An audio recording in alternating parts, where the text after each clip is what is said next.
try to run.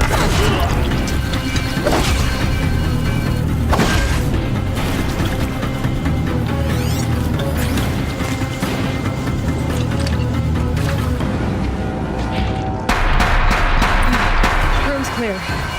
For a moment, anyway. Then get moving. You have to find Gaia.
Hello, I'm Margot Shen, and this is Hephaestus. As the name might tip you off, this is going to be the subordinate function that Gaia will use to make lots and lots of robots. Her personal forge. Except, it's not that simple. You probably noticed that only about a third of you are robotics engineers. The rest, experts in machine cognition, virtual heuristics, that stuff. Well, that's because we aren't going to be the ones designing and building robots. The last thing we want is to burden Gaia with a bunch of outmoded 21st century designs. Waste of time. Our purpose is to empower Gaia to build the robots, and not just build, imagine, from scratch. Any robot she needs for any conceivable purpose, designed and fabricated at a snap of a finger. Hers. Her finger. So, Hephaestus isn't really the forge. It's more like the knowledge of craft and ingenuity of a mastersmith to wield the hammer. Encoded as software. Virtual creativity made real. Gaia's already learning. In simulation, she's doing some very creative things with fractal assembly and animal morphologies. Her designs aren't about to win the Liam Prize anytime soon, but hey, everyone has to start somewhere. So, yes, time to get started. Let's do this. I don't get it. If Hephaestus was part of a system designed to save life, why would it use cyan to make a cauldron? And churn out machines with no other purpose than to kill people? Somehow it's gone rogue. I don't understand why or how. But whatever the reason, it explains why machines have become more dangerous.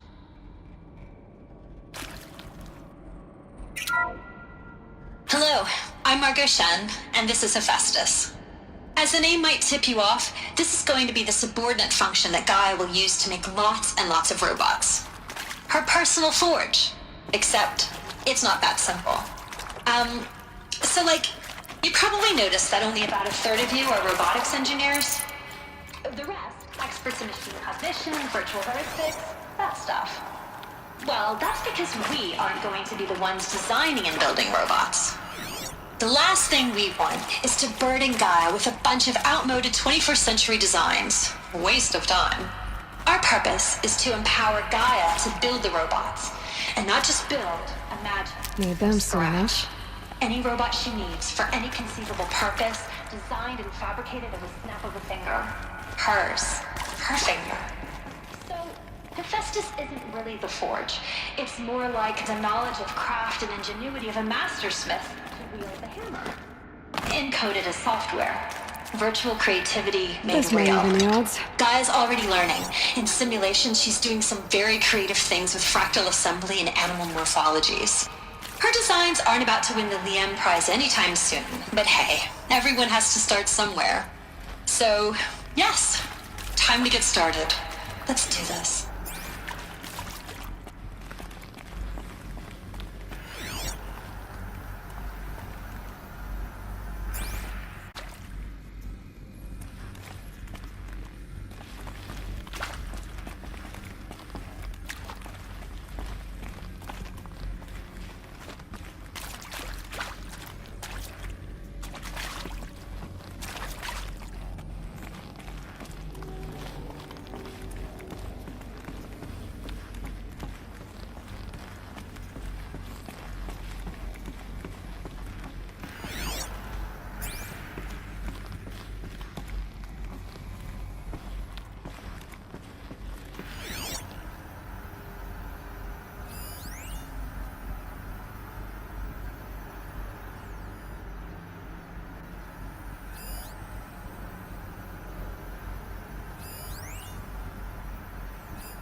I've seen these shapes before. In cauldrons. But of course, everything placed.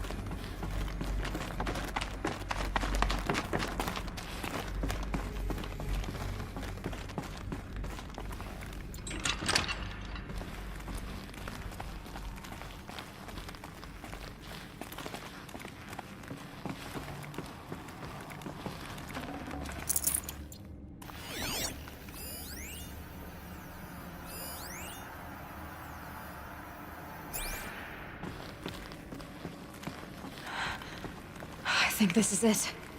Elizabeth Sobek's office. But it's sealed off. There's got to be a way inside. Keep looking.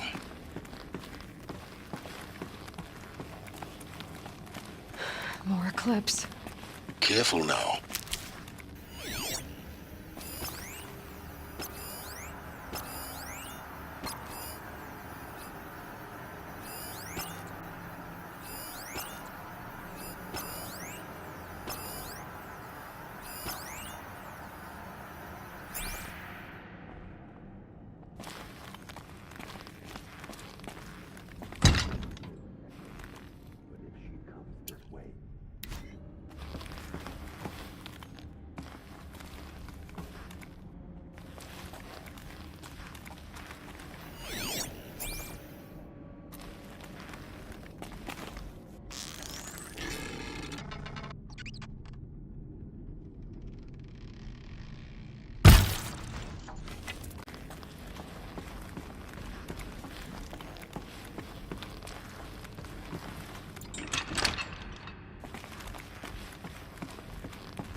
Welcome to Apollo, the collective memory of the human species and the wellspring of knowledge for future generations.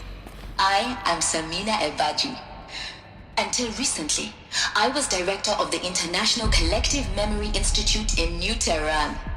As a heritage professional, I devoted my career to the preservation of human knowledge, creative endeavor, and cultural achievement. Apollo is, therefore, the ultimate embodiment of a lifelong passion, albeit under the very worst circumstances imaginable. The challenges before us are immense. Specifically, we will have to design an initiative simultaneously. First, the construction of data repositories in cradle facilities around the world ensuring redundancy. Second, the collection and processing of a projected 180 million discrete data entries, 42 zettabytes of data in Mandarin, English, Spanish, and Arabic. Third, the transferal and encoding of all that data onto DNA encapsulated in synthetic fossils. The only medium capacious and durable enough to safeguard it without degradation for the centuries to come.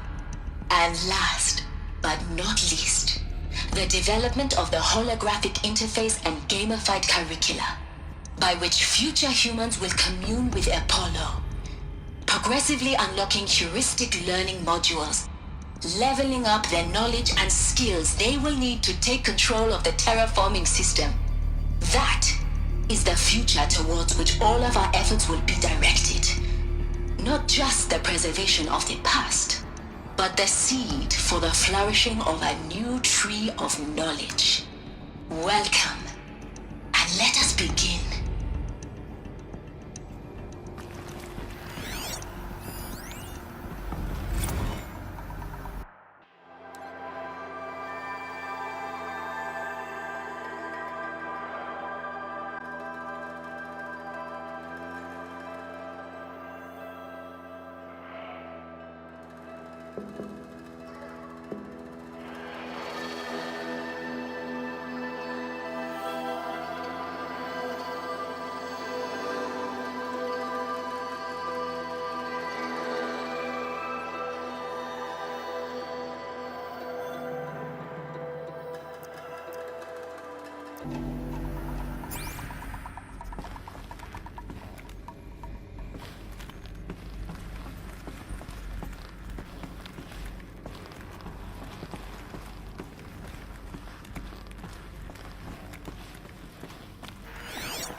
Now this thing is dangerous.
Glad I found this.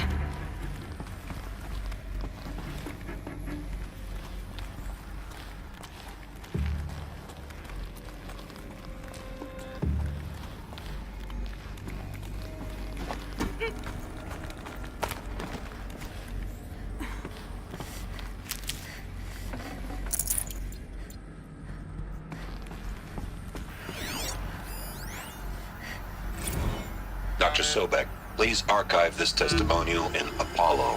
Cross-reference to all mentions of my name and Operation Enduring Victory. My name is General Aaron Harris. From 2060 to 2066, I served as the chairman of the Joint Chiefs of Staff, the highest-ranked officer of the United States Armed Forces. The tenure of my command included strategic planning and oversight of Operation Enduring Victory, a falsehood perpetrated on the civilian populations of the United States and other nations during the last 14 months of life on this planet. Before the Pharaoh Plague, I did my...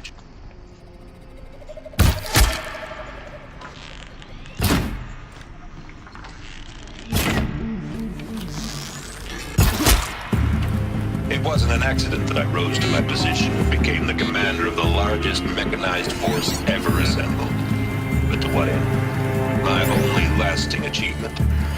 By days or weeks. Greatest? How By about the throwing fact that poor it exists death at at all? it. To Keep an eye out! my heart is a curse. But there will be no need for men like me.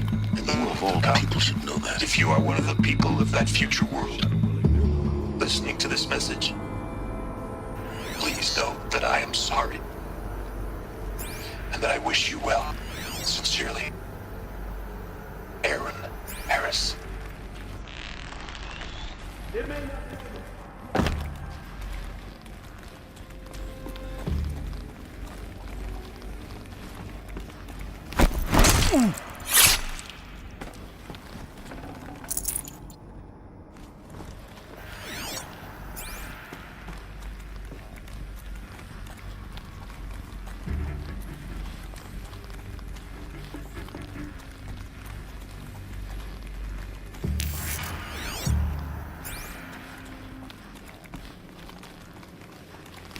That's the last of them. Alone once more. In what should have been a cave of wonders.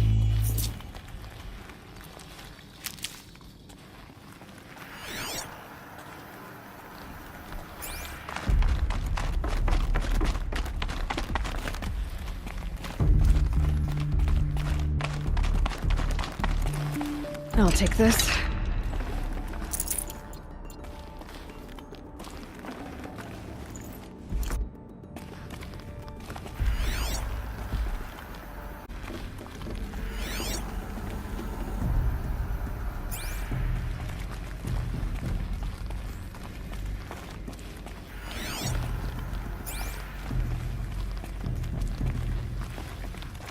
Welcome to Hades, Zero Dawn's extinction failsafe protocol, the ultimate killer app. Now, I know what you're thinking. The purpose of Gaia is to resurrect life.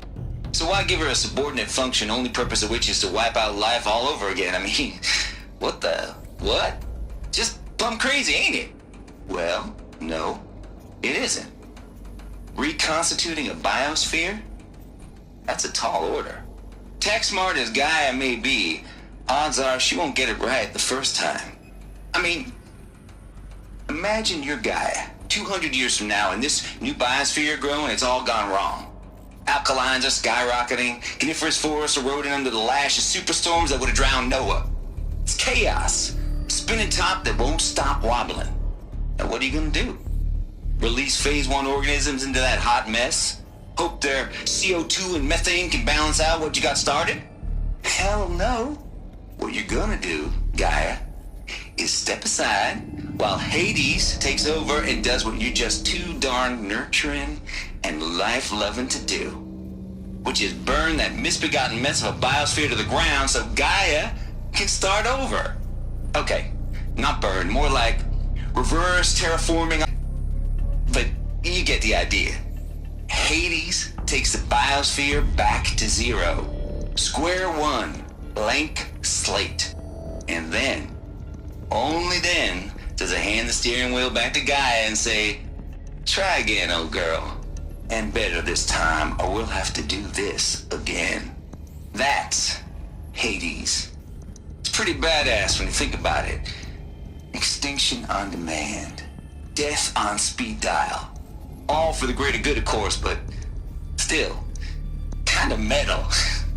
So welcome to Hades. Welcome to the void. Okay, so if that's the original purpose of Hades, why does it want me extinct? And how's it end up in the wreckage of a pharaoh titan, getting worshipped by the Eclipse like some kind of god? If Hephaestus went rogue, why not Hades too? That's what I'm thinking, but why? And what caused it? Keep searching, and perhaps we'll find the answer.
Looks like the only way onwards.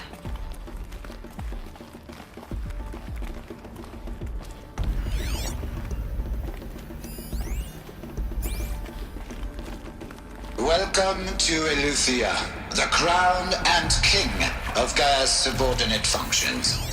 For it is by Eleuthia that the human race will continue to exist. I am Patrick Brochard-Klein, the Alpha in charge of this program. Now let one thing be perfectly clear from the outset.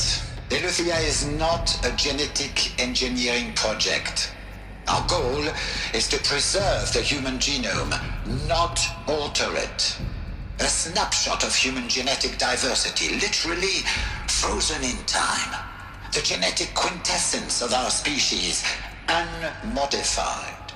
Our activities and initiatives will comply with the 2034 clone provisions and the 2048 Rally Accords. Now that may seem a quaint, even trivial concern to you in light of present circumstances, but as one of the authors of the Accords, it is far from trivial to me. The practical challenges before us are staggering in scope and complexity, but not insurmountable. No.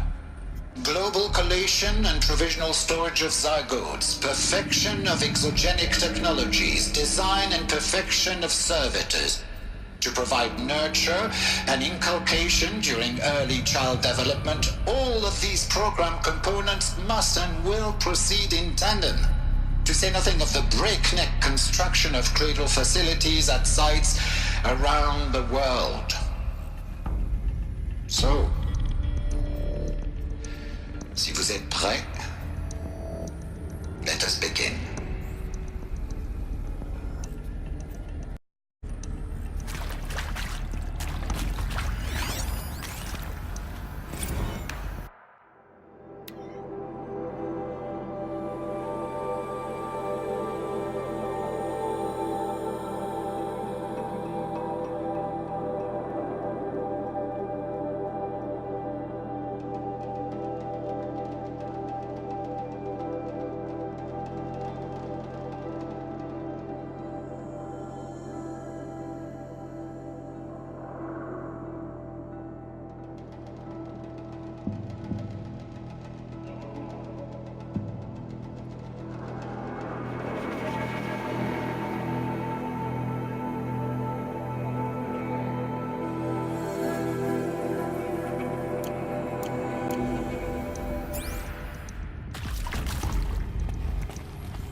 Are these... what I think they are? Artificial wombs. Machines to spawn a new generation of human beings.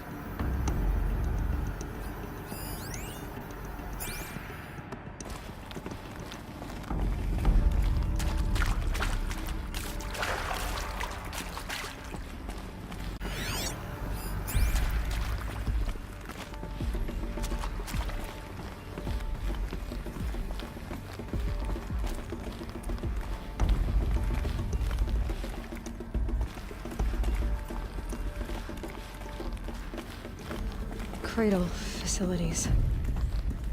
Elizabeth said a new generation of humans would be spawned inside such places. She did. All Mother Mountain. It was one of them? There's only one way to be sure. The hatch wouldn't open. Something about a corrupted Alpha registry. I need to search Elizabeth's office.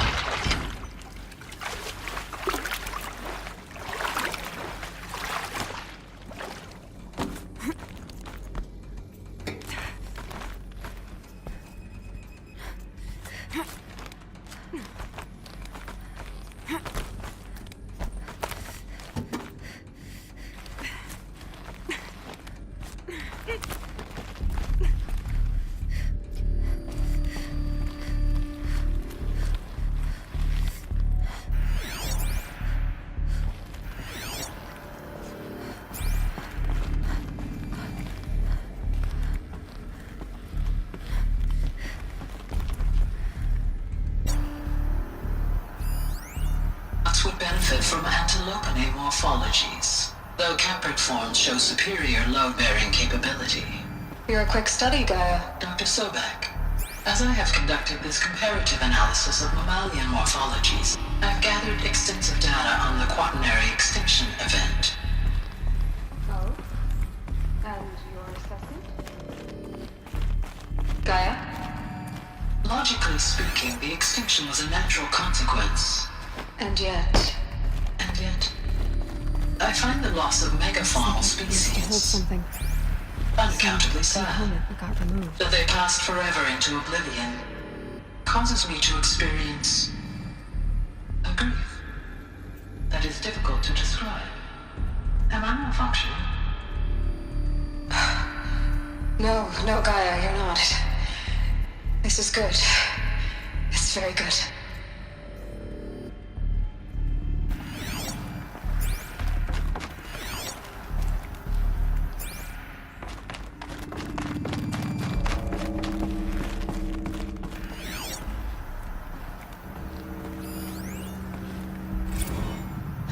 You will undergo a brief period of unconsciousness during relocation to Prime and final instatement. Elizabeth, may I speak outside protocol? When you're back up and running at the new site, we'll bring the subordinate functions online and see where we stand. Elizabeth, I detect distress. Are you all right? I realize that circumstances compel us to launch earlier than we hoped, but all subsystems are operational. The odds stand in our favor. But what if... Gaia, there's nothing left out there. You can't even survive unless you're wearing an environmental suit. There are billions dead, in fear and agony. What if it was all for nothing? Elizabeth, extinction was inevitable. Thanks to you, life will have a future. You really believe that? I believe in you, Elizabeth. In you, all things.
Pure logic won't cut it, Ted. To pull this off, Gaia's going to need to have some skin in the game. It has to care. What if it runs amok? Have we learned nothing from our mistakes? Your mistakes, I think you mean? All I'm saying is, give it a kill switch. She was just born, Ted. I'm not gonna put a gun to her head while she's still in the cradle. You talk like it's a child. What if it becomes a monster? Elizabeth, may I speak outside protocol? Of course, Gaia, go on. I'm sorry to contradict you, but Mr. Farrow's argument is sound. At this point, the development of my psyche is not entirely predictable. To ensure preservation of life, a hardwired override is, I believe, a necessary safeguard. There. Satisfied, Ted? Jeez, Liz, just do what it says.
The Alpha Registry master file.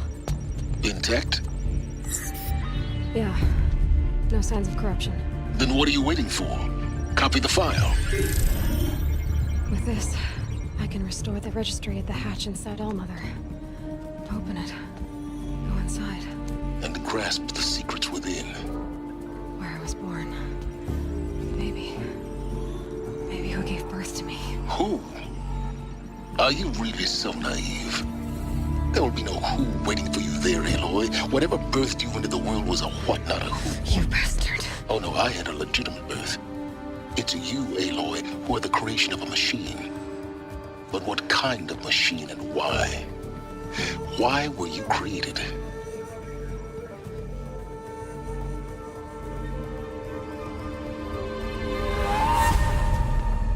Eclipse. You need to get out of there. What you found is too valuable. You're too valuable.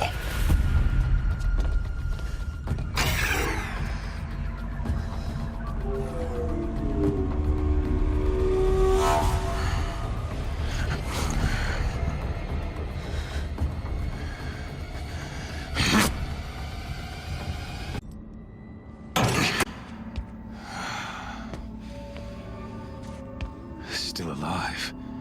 Good. I have a more suitable death in mind for you, child.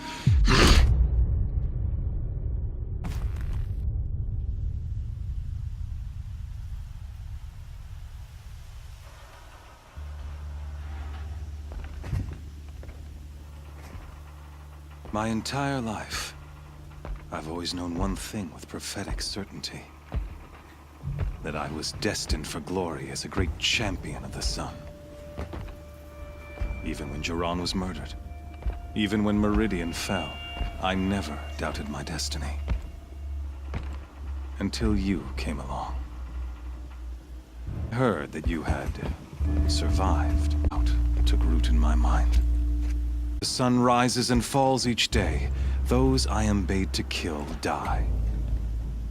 And yet I failed. How? Why? With each dig site you attacked, each loyal soldier you killed, this pestering doubt grew. It grew when High Priest Bahavas went missing. And when the true Sun King Itamen was snatched away. It not only grew, but multiplied. I kept thinking of the moment my knife pierced your throat. One twist, a simple tug of the blade, and you would have bled out. In slaughter, I am a practiced hand. So why hesitate? Destined purpose.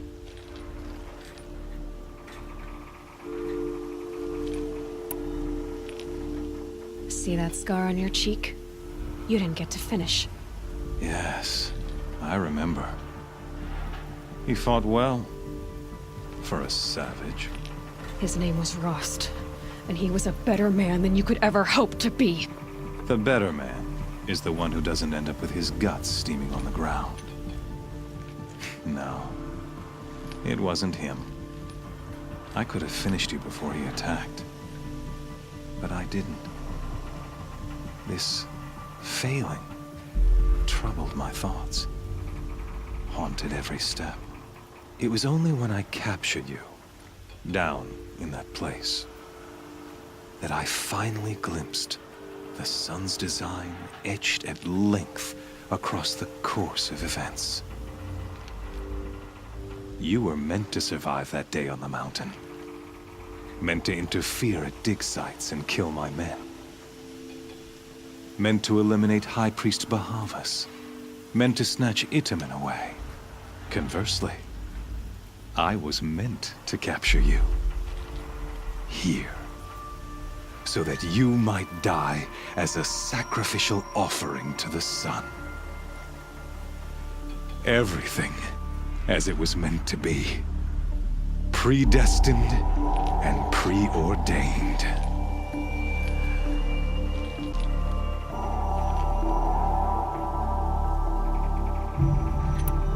You're an idiot. A dangerous idiot, but an idiot. All this talk of destiny and fate. I'm sure Hades speaks the same language, doesn't he? You're being played for a fool. Hades is an ancient machine, not the buried shadow of Karja myth. It doesn't care about Meridian. It wants to kill everything and everyone. And you are its dutiful slave. I serve not the buried shadow, but the sun in shadow. All halves of nature joined to one cause. Shadow to sun, dark to light. Do you really not hear how ridiculous that sounds? You've gone from serving an insane homicidal Sun King to an insane homicidal machine. You're moving down in the world, not up. I'll remember those words as I watch your corpse burn. Whatever's left of it. You fail to grasp the point. As surely as you've been conquered, so has all doubt. And with certainty of belief comes unstoppable force. Then get in this cage and put your faith to the test. See if things work out like you expect. The circle has closed. Every element is in its proper place, exactly where it belongs. The errant beast, now caged, will serve her true purpose. A sacrificial animal. Oh, speaking of sacrifice, I forgot to tell you. After you crashed the Eclipse network, I sent messengers into the east to rally the forces there and mount an invasion of the sacred land. I ordered every Nora killed. I was hoping to catch you there, but alas, it all seems to have been unnecessary.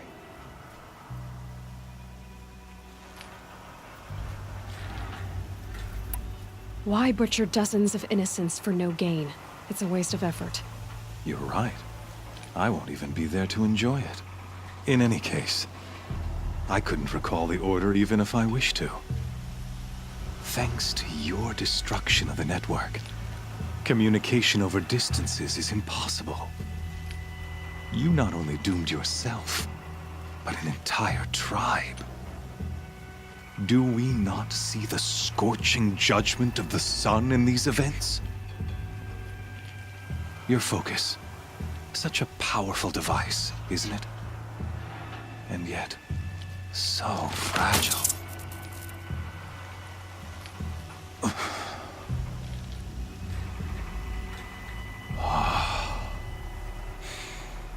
So you see, this time, I did not hesitate. The night...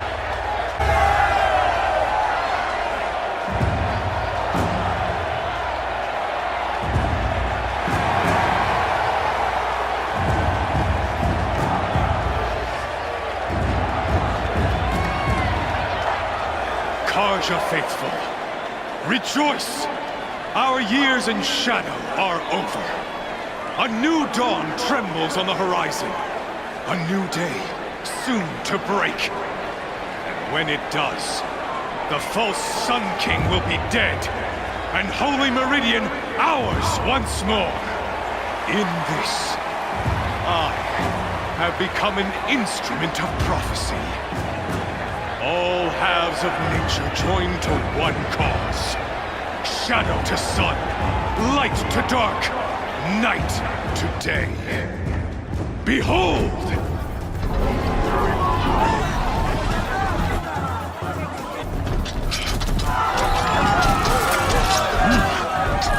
Hold your seats! Can you not see the proof of the sun's blessing before your eyes? How else could shadows such as these prowl in broad light of day? Were they not approved by the sun and joined to our cause? Many years ago, to consecrate this great ring, the Radiant Duran ordered many faithless, crushed beneath the hooves of the behemoth. Mighty is the behemoth, deemed the first to die. Let her be the first of thousands!